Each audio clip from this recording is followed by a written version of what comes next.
ಜಲಸಂದ್ರದಲ್ಲೂ ಕೂಡ ನಮ್ಮ ಕಬಿನಿ ತುಂಬಿದೆ. ಕಬಿನಿ ನಮ್ಮ ಕಷ್ಟಕಾಲದಲ್ಲಿ ಕಾವೇರಿಗೆ ನಾವು ನೀರು ಬಿಡಬೇಕು, ಎಲ್ಲ ಕಷ್ಟಕಾಲದಲ್ಲೂ ಕೂಡ ಸಹಾಯ ಆಗ್ತಾ ಇದೆ.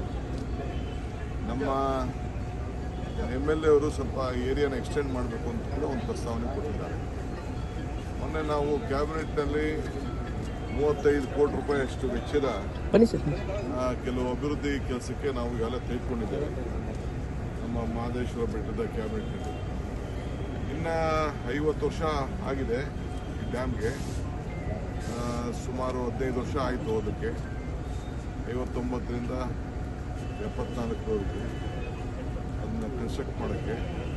ಇನ್ನು 88 ಕೋಟಿ ರೂಪಾಯಿದು ಡ್ರಿಪ್ ಇರಿಗೇಷನ್ ಯೋಜನೆಯಲ್ಲಿ ನಾವು ಈಗಾಗಲೇ DPR ರೆಡಿ ಮಾಡಿ ಅನುಮೋದನೆ ಕಳಿಸಿದ್ದೀವಿ.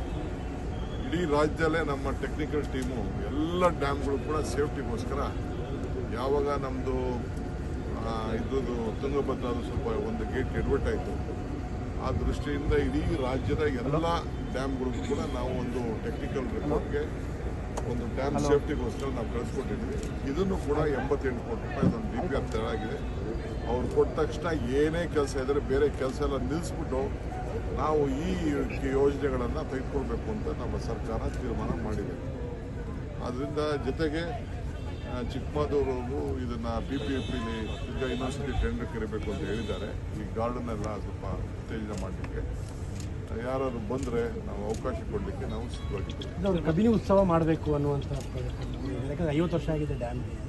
ನೋಡೋಣ, ಅದು ಪ್ರಸ್ತಾವನೆ ಕೊಟ್ಟಿದ್ದಾರೆ, ಚರ್ಚೆ ಮಾಡ್ತೀನಿ. ನಾನು ಡಿಸ್ಟ್ರಿಕ್ಟ್ ಮಿನಿಸ್ಟರ್ಸ್ ಹತ್ರ ಬೇರೆ ನಾನು ಚರ್ಚೆ ಮಾಡ್ತೀನಿ. ಇದು ಇದೆ, ಕಾವೇರಿ ಆರತಿ ಇದೆ, ಇವೆಲ್ಲ ಕೂಡ ಇದೆ, ಎಲ್ಲ ನಾವು ಮಾಡಬೇಕು ಅಂತ ಹೊರಟಿದ್ದೇವೆ. ಟೂರಿಸಮ್ನ ಜಾಸ್ತಿ ಅಟ್ರಾಕ್ಟ್ ಮಾಡಬೇಕು, ಎಂಪ್ಲಾಯ್ಮೆಂಟ್ ಕ್ರಿಯೇಟ್ ಮಾಡಬೇಕು, ಇದು ನಮ್ಮ ಸರ್ಕಾರದ ಒಂದು ಸಂಕಲ್ಪ ಇದೆ. ಆ ದೃಷ್ಟಿಯಲ್ಲಿ ನಾವು ಮಾಡ್ತೀವಿ.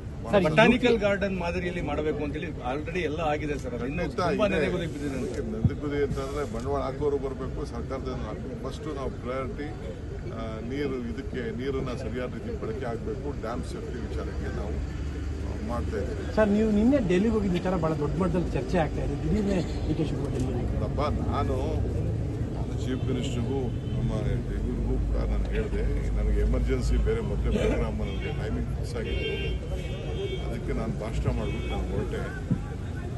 ಸದ್ಯ ಏನೋ ದೇವ್ರ ದೊಡ್ಡವನು ಚಾಮುಂಡೇಶ್ವರಿ ಕೃಪೆಯಿಂದ ನನ್ನ ಬೆಂಗಾವಲು ಗಾಡಿ ಆಕ್ಸಿಡೆಂಟ್ ಆಯಿತು, ಯಾರಿಗೂ ಏನೋ ತೊಂದರೆ ಆಗಿಲ್ಲ. ಸದ್ಯ ಭಾಳ ಸೀರಿಯಸ್ ಆಕ್ಸಿಡೆಂಟೇ ಆಯಿತು, ಪಲ್ಟಿ ಹೊಡೆದುಬಿಟ್ಟು ಗಾಡಿ. ಆದರೆ ನಾನು ಹೋಗಿ 7:30 ಗಂಟೆಗೆ ಅದು ತಲುಪಿ ತಿರ್ಗಿ ವಾಪಸ್ಸು 9 ಗಂಟೆಗೆ ವಾಪಸ್ ಬಂದಿದ್ದೀನಿ. ಬಂದು ಮಧ್ಯರಾತ್ರಿನೇ ಇಲ್ಲಿಗೆ ಬಂದು ಈ ಬೆಳಗ್ಗೆ ಕೂಡ ಈಗ ಪಾರ್ಟಿಸಿಪೇಟ್ ಮಾಡ್ತೀನಿ. ನಾನು ಯಾವುದೋ ವಕೀಲರನ್ನ ಅಪಾಯಿಂಟ್ಮೆಂಟ್ ನಾನು ತೊಗೊಂಡಿದ್ದೆ ಬೇರೆ ಯಾವುದೋ ವಿಚಾರಕ್ಕೆ, ಅದಕ್ಕೆ ಹೋಗ್ಬಿಟ್ಟು ನನ್ನ ಕೆಲಸ ಮುಗಿಸ್ಕೊಂಡು ನಾನು ಬಂದಿದ್ದೆ. ಅದು ಬಿಟ್ಟರೆ ಯಾವ ರಾಜಕಾರಣನೂ ಇಲ್ಲ, ಯಾವ ಟೂರ್ ಪ್ರೋಗ್ರಾಮು ಇಲ್ಲ, ಏನಿಲ್ಲ. ನನ್ನ ಖಾಸಗಿ ಕಾರ್ಯಕ್ರಮ ಹೋದೆ, ಮುಗಿಸ್ದೆ, ಬಂದೆ. ಬಹಳ ಪ್ರೀತಿ ಮಾಡ್ತಾ ಇದ್ದಾರೆ. DK ಶಿವಕುಮಾರ್ ಅವಮಾನ ಆಯಿತು ಅನ್ನೋ ರೀತಿ ಅವ್ರಿಗೆ ಯಾವಾಗ ನನ್ನ ಮೇಲೆ ಪ್ರೀತಿ ಜಾಸ್ತಿ, more strong, more love also. Thank you sir.